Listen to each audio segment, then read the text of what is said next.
Hello, welcome to KnowledgeCity's course on Microsoft Outlook 365.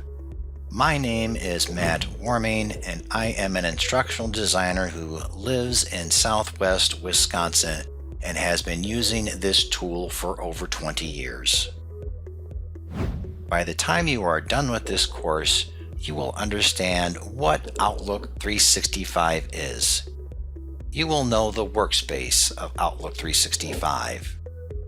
You should be able to send a simple message as well as a message with a little bit more pizzazz to it.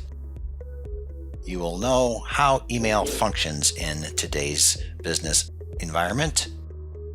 You should also be able to best organize your workspace in the Outlook environment.